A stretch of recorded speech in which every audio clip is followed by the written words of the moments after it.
Basebo ne banyabo muwulirize ebigambo bino kyekindeese.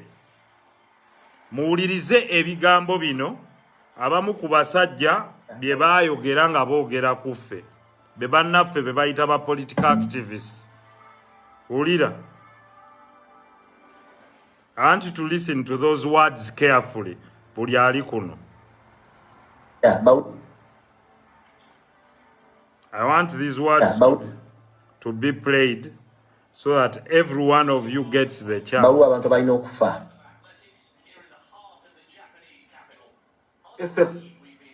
Era abantu abalina okufa kwe kuli Nambooze, kwe kuli NSEREKO Muhammadi. Tebayinza kwenenya abantu bano, nze mbadde ndowooza bayinza okwenenya ssebo. Kati kankubu Lwanda okutereera kati weeri ku speed kwekulaakulana ne bamala kujjawo elements ezimu ne zivaawo.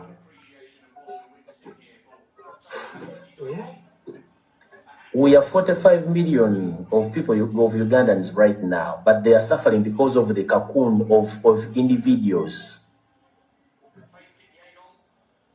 Okubonaabona kw'abantu obukaddana mu obutaano buyimiridde ku bantu abatawera 50 oba abatawera 300 abalina okuvaawo ne baffa Uganda nefuna emirimu. Nambooze, Ssemujju Nganda, Kano Kiza Besigye, Bankina Muhammad NSEREKO, bano bonna batwala bonna balina okufa ne bavaawo Uganda okute Museveni wamu nga mwali Uganda okutereera. Bino bye mulimu balina okufa. Let me tell you kojja balina okufuna. Nze mbadde mproposinga kubanga ekalanga leero tugenda kufunayo ekkomera. Bakwate tubatu. Basebo ne banyabo ekindeese olwaleero kwe kubabuulira ebintu ebimu. Ekisooka abantu baffe abamu bagenda ne boogera ebintu nga balowooza bo babikola ne be babikola nabo ne be babikolako nga balowooza olunaku terugenda kutuuka. Naye kino kye mbagambye njagala muwulirize what two, I think these are goons and I consider them goons. One is one gentleman called, I think, Sudi Magezi. I think he has a mental problem. Yali ayogera with one gentleman who I don't consider very stupid, but ainamu akategeera, but he doesn't use his brain well. Gwe bayita Lumbuye.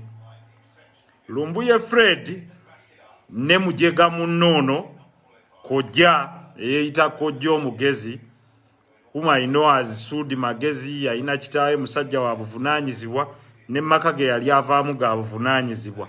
Era nze saagala obutafaananako bo kwenafu yagenda nga nvumirira maka gaabwe n'abantu gye bava.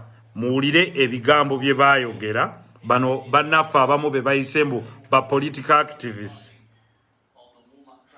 Okufa.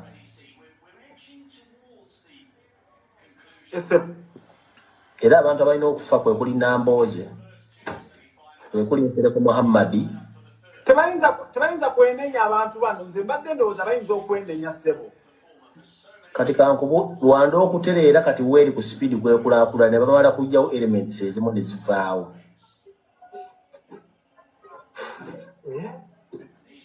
We have 45 million of people of Ugandans right now, but they are suffering because of the cocoon of individuals. Okubonaabona kw'abantu obukaddana mu obutaano buyimiridde ku bantu abatawera 50 oba abatawera 300 abalina okuvaawo ne baffa Uganda nefuna emirimu. Nambooze, Ssemujju Nganda, Kano Kiza Besigye, Bankina Muhammad NSEREKO, bano bonna batwala bonna balina okufa ne bavaawo Uganda okute Museveni wamu nga mwali Uganda okutereera. Bino bye mulimu balina oku. Now, these thugs, and I want to be very clear in my language, these goons and thugs who others want to consider some hypocrites, some bigots who have been promoting hate speech, some hooligans who have been promoting destruction.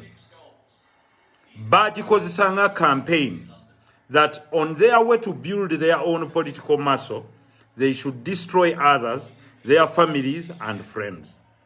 Now, this thug who is been incarcerated in Turkey Gwebayita Lumbuye, he's a goon, he's a thug, and I'll repeat it a million times.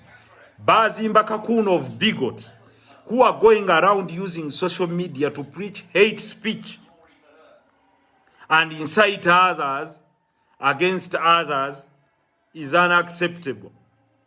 So, for those political hypocrites who are running around mbagenda ku embassies zensi nezimu okuzigamba nti this thug who calls for the death and murder of other people, nti this is a political activist, human rights political activists, my foot. These are not human rights political activists. These are goons, these are thugs, these are bigots that are going around preaching hate speech, hiding behind fake accounts to insult other people. Now, there is tremendous proof. Nti bakozesa fake accounts. They started a hate campaign nti mugende muvuma abantu on social media. I can tell you, you've made all insults against me. Whereas I don't wish that you be extradited. But I want you to know that one day you're going to be accountable. For those acts z'obadde n'olimbirira abantu, ne muvuma bannammwe, ne muvoola bannammwe, ne muvoola amaka gaabwe, and now ababadde baba sponsoring, they are bigots. Ababadde emabega sponsoring these people. Bavuddeyo. Katonda yagamba nti bw'oba oyagala okulaba shaitwani ebadde emabega w'omuntu gikooneko ojja kulaba kwabadde amwogerera. You can see all those that have posted are the people that have been supplying fake information, supporting the supply of fake information, promotion of terrorism through this. Because this is terror. And I can assure you, if you're saying you want to share everything, we've dissected everything. Bavuma, the royal family, they insulted the kingdom officials. These politicians were nowhere to say, please stop. Chemukola si kirungi. Serukama mayute bwe bakutte kulirye n'abuukabuuka. When they were saying that political actors in Uganda should be murdered, they did not come out to condemn them. Not even to distance themselves from these bigots. By the way, ladies and gentlemen, these bigots are not many. Bano abantu bebalinga aba promoting racism mu nsi ezimu tebaba bangi. Omupiira gwa Bungereza bwe gaggwa, waliwo abaavuma Saka, ne bavuma omuzanyi wa Bungereza omulala Jordan Sancho, ne bavuma ne Rashford. Si be bangi ennyo, naye bawa ekifaananyi. Abaganda bagamba omulya mmamba abeera omu n'avumaganya ekika kyonna. Babeera kuno mu fake accounts, they are about 100 people. Bororo yaabo waliwo n'omu yagenda newewaana nti ffe tujja bakolako blackmail and propaganda. Your blackmail will not take you anywhere. Basebo n'abanyabo mbadde wano for the recent week ngambagamba, what you choose to use on your internet, buli omu kwoli, is your choice. If you choose to be stupid, you reap stupidity. If you choose to preach righteousness, you will be righteous. By the way, fenate tuina kukanya in the same political parties. But why do you think nti for butakiririza mu political parties you hold the right to insult us? Why do you think because we don't believe that your leader should lead me, you hold the right to abuse my family? Luno olugezigezi mwalutandikira dda, mwasooka kuvuma kabaka. Mpola mpola ne mugenda nga muvuma abantu abalala ne lukula. But we cannot keep quiet. You use propaganda, at least not me. So, you're free to propel your party. But as you're propelling your party, you have no right to insult people that belong to other parties. You have a choice to belong to your party. You have no right to call for the murder of other political players. And then when you are arrested, you pretend to say you're a political activist. You're not a political activist. You're actually a terrorist. These are people running terror cells. Unfortunately, government has not reached out to me. And this is where I blame them. Kubanga bo, for as long as they were not insulting the president, they were clapping for them nga bavumaffe. I know some people within government that were sending those people money to insult us because it was working for them then, until they touched the Holy Trinity of the president and the first family. That is when they have remembered that everyone has a right in this country. However, in a country of right-thinking members, no one holds the right of publishing false information, whether by utterances or by writing against the other. Of course, there are some lawyers internationally who wanted to lock up some people. For me, I didn't take it. In the United Kingdom, where I studied law, some told me these bigots can, because that is not acceptable in this country. But you see, touting wrong information, information by information, wronghood and falsehood against people is not acceptable. Now, there are two things I don't agree with. One is extraditing. Such a criminal, even if you don't extradite him, he'll run out of content. He comes ngabano bonolaba abasawo sijja bayita abasawo baganda abasawo abafuula omutwe na chusa bi story every the other day. Why? He has no logical content to give to the people. Of course, we know there are those with idle minds. Abamu obudde probably abamu tebalina kyakola abalala bali But if you think you're a political activist and what you've been saying is the truth, is that a big crime? Lwaki tokkiriza to come back to Uganda? Wagamba, you're ready to come back to Uganda and testify. What is wrong? If you said whatever you said to hurt people's families, come away Uganda. There are very many people in Uganda abakola live ne bavuma n'abakulembeze, and no one has ever arrested them. I can guarantee you very many. I hear there is even one thing there, one funny thing. You are going to abad down, but that's okay. He's a young man probably looking for attention. That's okay for leadership. But why do you hide under the issue in agenda kufuna asylum? You go to countries to seek asylum and call for the murder of other political actors? And someone has the courtesy to floor your parliament to say some political activists has hell no. The bad things bad day, but I'll attend tomorrow. I'm ready to bring a motion with proof on the floor of parliament against these political bigots. Spreading hate speech, thinking they will come and insult people using fake accounts. No way. These losers, fane accounts. Mugende kati mubikono, mugende kati mukole kino. Kati mwabika president inti yafa.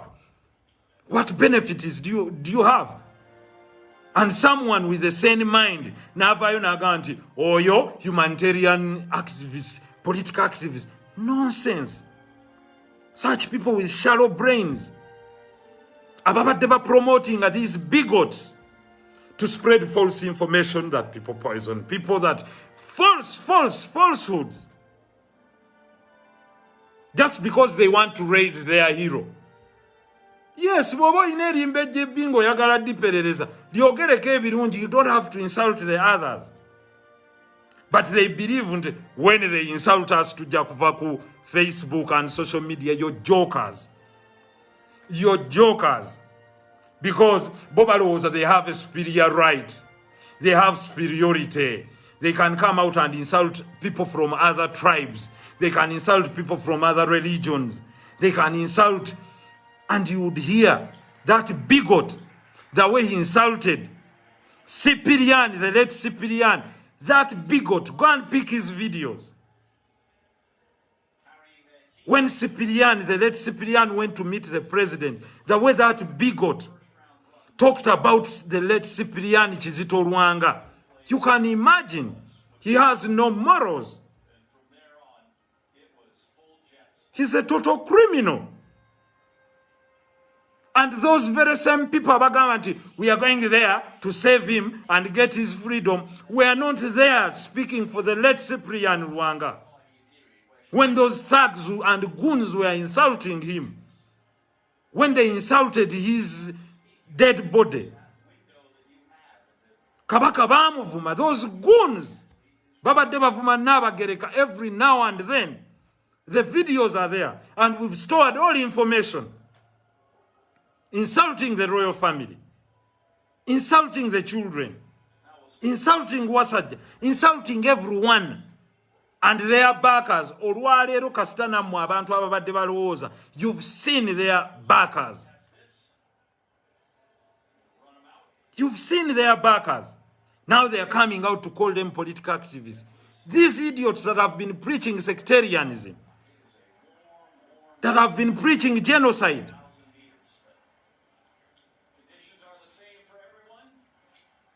They have been preaching hate speech.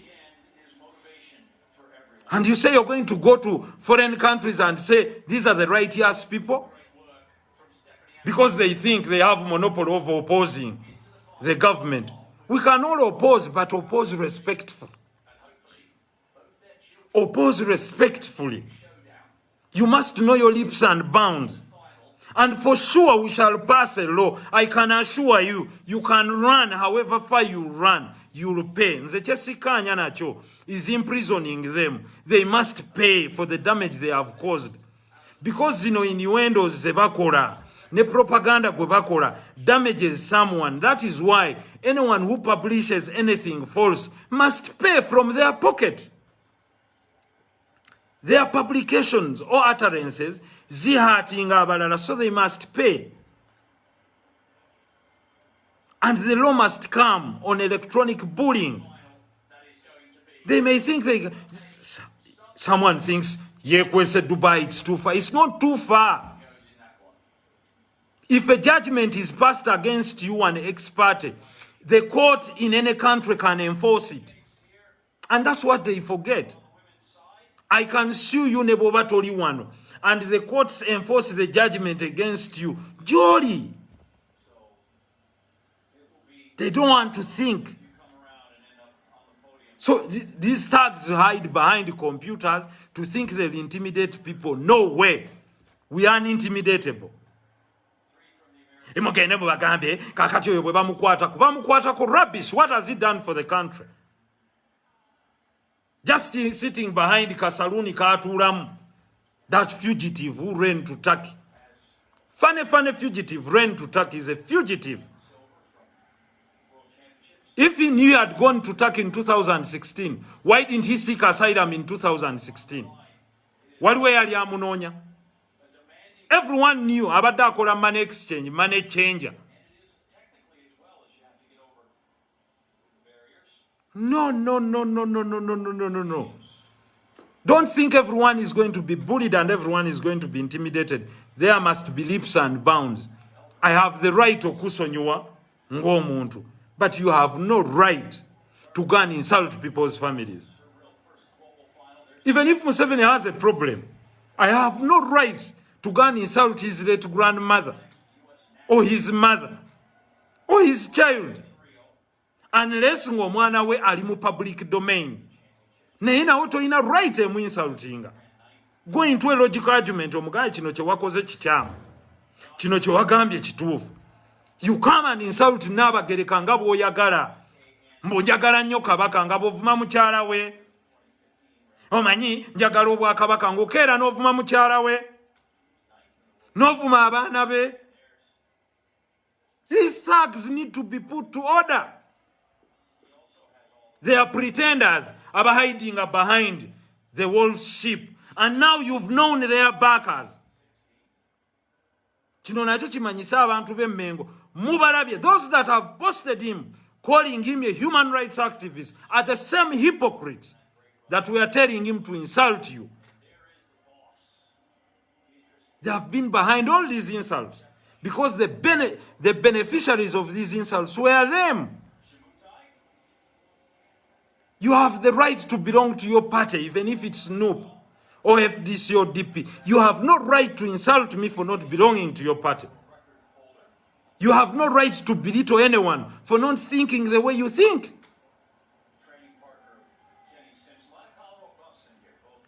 Nze only blame Jembaga nti the president was enjoying their music until they attacked him. Kuba bali bamuga abo bavuma NSEREKO. Abo bavuma bali. For as long as tebavuma ye, it's okay. When they started abusing him. But you should see, the justice we should be calling for is that whenever someone insults the other, they must pay a price for insulting the other. And for miscreantism, imprisonment, no, we should find them. You insult me, you pay 200 million. Of Momularosa surrender la bibiri. You fail to pay, we take your property, we attach it. That is the best law. You post someone's pictures without their authority. You pay. On your page, you pay. And by the way, Katituja Sobla Kwekwe kamu fake account, because all the information now lifts it. Neraga Gwani, you can no longer hide. And you'll be very shocked right now, Kakatinga Baba letera evidence in Makoti. Because wherever you are, there is what they call the God's eye. Bakuraba bwebati. Nebo jako muzindaro, nebo okolachi. They can hear in whatever you say. So, whereas we stand outright to condemning abantu abakwatira abantu obwerere, and we did it, we also condemn those that spread falsehood, that have intentions of promoting genocide. While Rwanda has been stable, they have a law. And the law is the law. If you make utterances aimed at promoting genocide, there is no country that is going to give you a safe haven. It's United Nations ya Chisarao. So whatever you can say, this video, and I will play it, is incriminating whether they want it or not. These two thugs, human rights activists. Era abantu abalina okufa kwe kuli Nambooze, kwe kuli NSEREKO Muhammadi. Tebayinza kwenenya abantu bano, nze mbadde ndowooza bayinza okwenenya ssebo. Kati kankubu Rwanda okutereera kati weeri ku speed kwekulaakulanya ne bamala kujjawo elements ezimu ne zifa. You hear this idiot talking about Rwanda? He's talking about a genocide. You mean in Rwanda they were laughing? Listen.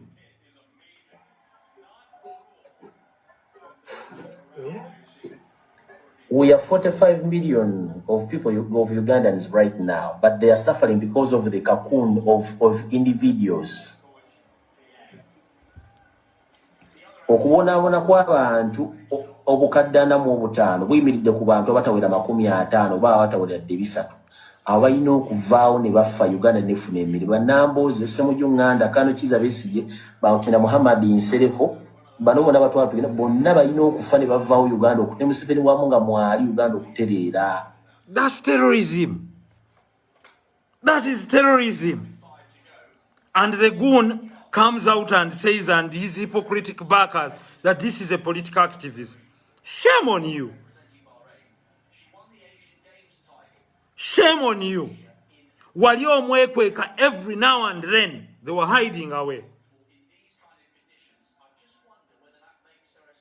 And this is what he said. These are his words. These are not my words.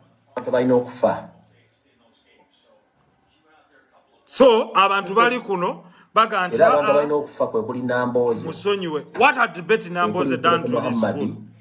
Tebayinza kwenenya abantu bano, nze mbadde ndowooza bayinza okwenenya ssebo. They said these things in 2019, and they thought the records would not be there. We have even a lot of their communications. And by the way, we decided to keep quiet, some of us, because we don't have time for this. But when hypocrites come out and start saying that this one is a political activist, this one is a terrorist. He is a terrorist. He is not a political activist. He has written his information based on falsehood, insults, innuendos, nga avuma Kabaka, avuma royal family, avuma other political activists, avuma everyone in Uganda, backed by his hypocrites. who have been supplying him with money. For me, I don't want to care how he's in Turkey. That's up to him. Because Turkey, is their guest. If they want him there for asylum, that's up to them. But we must call AA and BB. So, when you talk of cleansing people, whether based on their ethnicity or based on their political ideology, that is genocide. And he clearly marks his example towards Rwanda. And this goon and thug keeps changing. Nze nayogerako ku Cyprian, nze nagamba Bugambi Olifa. Nonsense. And you know, whatever you will do, you're not going to intimidate. Nze ndi unintimidatable me. I can tell you. You can intimidate others. If you don't join us, you blackmail them. If you don't give us this, when we have benefits in parliament, we have to share it. Blackmail those ones. But I want to meet on the floor of parliament. Nsangeyo, any person, member of parliament, raising this goon as a human rights activist. We shall go for a debate. I'll present all the videos of this goon before parliament to whether this one qualifies to be a human rights activist. Of course, for me, I don't believe in extradition. Why do you extradite people? Because they don't agree with you. Why do you eliminate political opponents? There is no need. Nebo aba musajja ye lwaki tajja n'atuvumira wano. We bali banja abatuvuma and nothing happens to me. Onaga nti muganda muno. Nonsense. Muganda munange ye yali atuvuma nga ffe tuli baki. Look at this one. Hey? Look at this one. When they call for genocide and cleansing people, Namboze yali amukoze eki. Semuju yali amukoze eki. Besigye yali amukoze eki. Why do you think you have the right to insult Besigye, his family, his child, his everyone? Mwamuina right here. I know doctor must be looking in his eyes ngagamba, oh my God. Kumba basajja bano babadde beewakana ebintu. Nebwe babakutteko. Aganda baganti embuzi yange lwe yabuze embwayo lwe yapamye obwoya. Olwaleero waliwo Seruka Mamayute gwe bakutteko. Bwe bamukutteko olwaleero mulabye babbaakazi be babadde bani. Mbubo be opposition.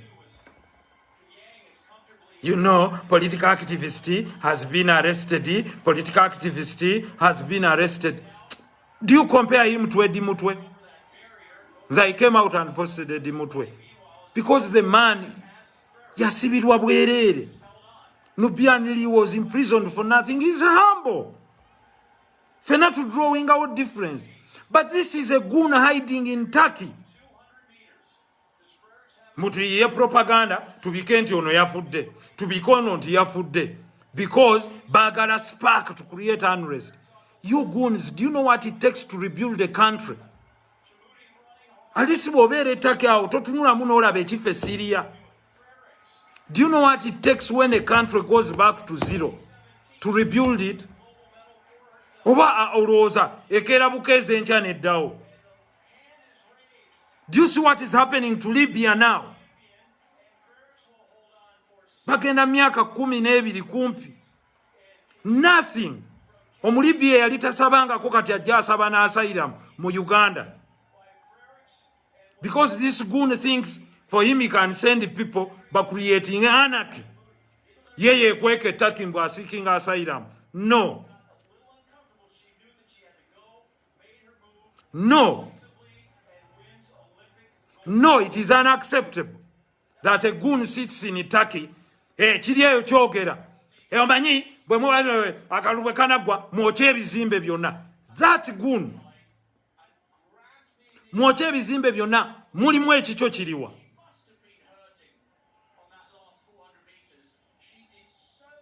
For them, they think, do you know when you incite violence, who the losers can be, including yourself? It is indiscriminate. We can have differences. Don't call for sectarianism. Let's think of a broad Africa. African nene. I remember one time, and Isma will testify. Yajawan, namuga Isma, sidanga yo kuulirango vuma abantu. He can go on his life and say it. Namuga, why do you have to insult Bobby Wine's family? I told Isma, why? Why? Chikuyamba chimu political career yo, okuinsultinga mukyala w'omuntu omulala n'abaana be. I warned him. Do not do that. It's wrong. Even if you disagree with them, tell them your disagreement, but do not insult them. And he knows it. And namugamba, first, better not talk about me. Join those that insult other people. He knows it. Ask him and let him make a live. Against such mugamba. I told him, I don't associate with people that insult others. I don't. So, ebyombi babuuliridde. Bannayuganda bo bamanyi era nze kyenenyezaako president kimu. Nti ekyo kisajja okutte na kyabwereere oba bo bakikutte, I don't know. Probably it's his fake papers that he has been running around with, touting. First they said he was kidnapped, then they said it's police. So Boba Badeba running it up propaganda all the time and trickery, and then they'll implicate even their friends. Today they will say it was under Mandaku. Idiots. Tomorrow they will say nti oba ono, oba Richie, oba someone. Idiots, because they don't understand. They believe in character assassination. They believe in pulling down one another. Kabaka nsubira afudde, and everyone kept quiet. Kati mulamu, kati nga teweetuga. N'ekyo kirowooza kirina impunity. He widens his chest, nekituulaawo behind a computer in a certain saloon or whatever it is. Omanye, kakati n'abagereka njagala nja kwabya. Who are you? You thug. Ate, and you imagine right-thinking members of society. Wandi musonyiye. Oyo. Do you have what it takes kisajja gwegwe okuweza akone kota ya magezi kuya Charles Peter Maiga jaina? We may have differences ne Peter Katikiro wekitibwa, but tomwenkana. Ne struggle je yayitamu nga ye ne byakoledde Obuganda ng'omuntu temubyenkanya nene muleete fitinira zammwe ze babapikamu. Mwe temukimanyi nti bwe muweebula kingdom yammwe starting from the institutions mwenna muba muyiika. Kiri awo kiga vumono. If the Kabaka wants to relieve the Katikiro of his duties, he will do it. He doesn't need your help. Njagala kuwa Kabaka amagezi tokkiriza ne bakugema. Who are you? Goli doctor wa Kabaka. Mbo twandisondedde Kabaka. You think he's poor? Nti yeetaaga kusondera. And by the way, babiyigirize olwo olwogerezo olw'okujooga. Amanyi twandisondedde Kabaka gw'omusondere kigwegwe. Gwe maskini osondere ki Kabaka. Olowooza abadde asabiriza anoonya kyakulya. Twandisondedde Kabaka n'agenda simanya biki. And you see this thug communicating to most probably his audience of empty-headed people. Most of his audience. Losers. Najja wano ne mbagamba. The internet, you choose what to use it for. 5 years from now, we shall be auditing buli omu we atuuka. 5 years from now, those who developed apps n'abazikolamu olugambo. Wagenda kukola mu Bawarabu gy'oli kola. Kuŋŋaanya capital komawo kola. Bonobo wenyize mbyobufuzi mu kibiina kyonna kyoyagala byenyigemu. Tovuma muntu, you don't know who is going to help you tomorrow. Ogenda n'osanga abantu nga bavuma kakati ono talina magezi. N'omusanga enkya nga atagamba embassy tuyambe. Kati gwali ku embassy guwa muteekayo. Kati agenda kuyamba atya nga guwa muvuma n'omuweebuula. Naye muntu. So njagala mbabuulire ekyo kkiriza obagaana kye kibaleese. Naye nga bwe nabagambye nti nze bwina alumika omumpembe muyina everything. I don't just wanna even if afunya asylum mu Turkey nga njagala okuleeta a suit against him, he can't defeat me in Turkey. I can do it. We don't choose to do it because we look at him nasoka nendowooza the man omutwe tegukola. But then later I realized kigenda kimera buli kaseera kiteekawo emboozi yogera kwono. The other one, I ignored him. There's a young man in Sweden, I ignored him. He has his problems, there's him fitting, I ignored him. Maybe he's tormented by his history. But we will not accept that someone at free will wakes up and insults people. Abalala ne bajja ne bagamba, oh, you're a political activist. He calls for the murder of other people. He's a political activist. No way. You will not call for the murder of other people. And the hypocrites tout you as a political activist. Shame on them. Shame on the hypocrites. Olwaleero mweraze. You are all along funding this blackmail and propaganda. We, by the way, know a lot about you that we kept at our chests. And the hypocrites know themselves. I will not mention them by name because it doesn't add value. So kyekyo yakamba nti abali ewaka mutandika okulwana. Ye lwaki tali brave enough kujja kulwanira wano waka? Tulwane tugende ffenna ku State Square. Gye yali agamba abantu bagende. Yakakale ne weewuunya bannayuganda tebasobola kgenda ku State Square. Omukulu yaaliwa. David Nsubuga mukole live ezammwe. Wano tetwayise bagwi ba nsimbu. So, at least this is a beginning of a new chapter. Wherever you are, we can disagree. Ne bwe buba bibiina byammwe ebibagatta. Ugandans living in Turkey, whatever it is. Disagree, but respectfully. Lwaki mweweebuula?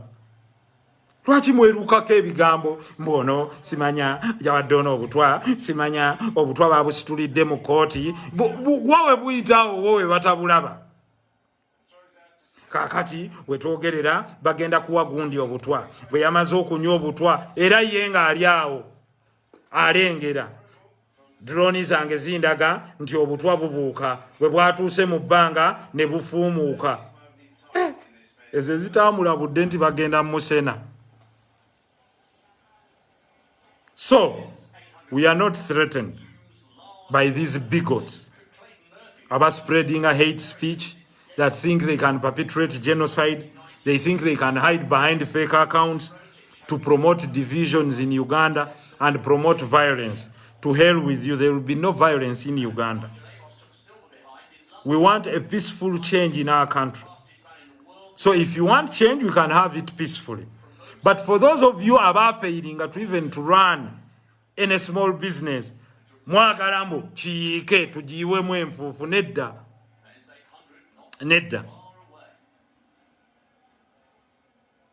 Nedda. So if you want it the violent way, like you said, kill Besigye, kill NSEREKO, Besigye yakoze ki? Not that everything Dr. Besigye yakola nakkiriziganyako nabyo.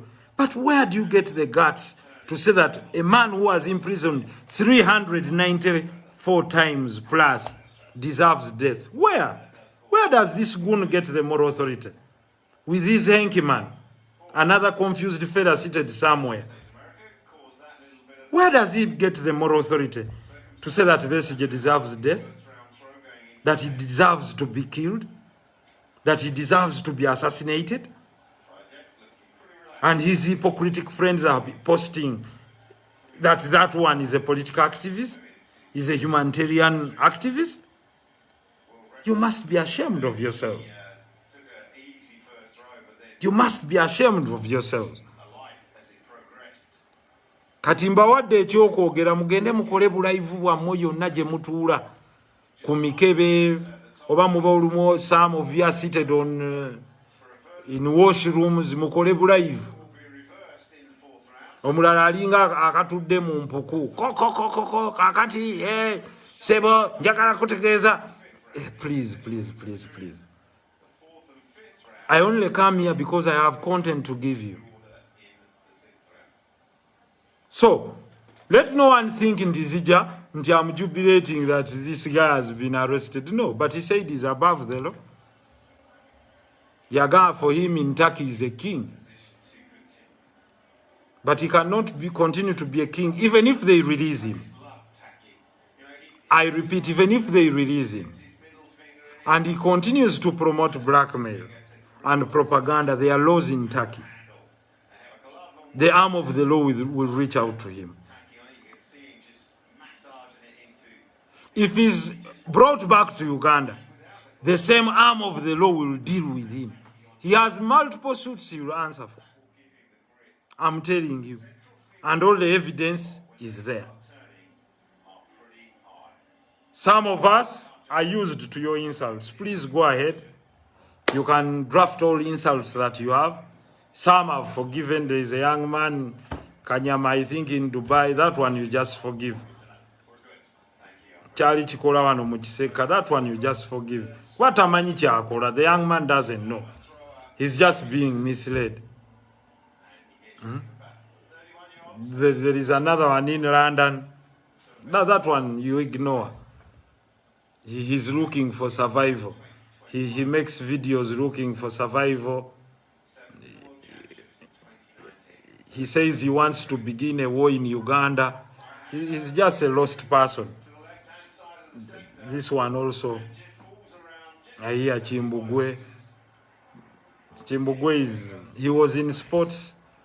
I knew a little about him. But that one is just looking for survival. I can't waste time with him. He's just looking for survival and attention. Yali amanyira nnyo kamera ya TV.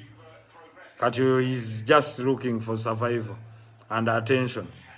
I don't think he has any value to add. So, mbadde njagala kunzika ebigambo byange ngamba kuutira mwenna nti mwawule between who a political activist is and who a terrorist is. This man is a terrorist. This goon is a terrorist. And the proof I have, I've given you only one from the many statements that we have that he has been making. And those shameless people are not even ashamed that they think they will send that. I hear send that to all embassies. But everyone can post this. And it can be translated. And everyone knows. You know? Mwebale nnyo, mwebalire ddala. Mbaagala nnyo. Emboozi teba nkadde.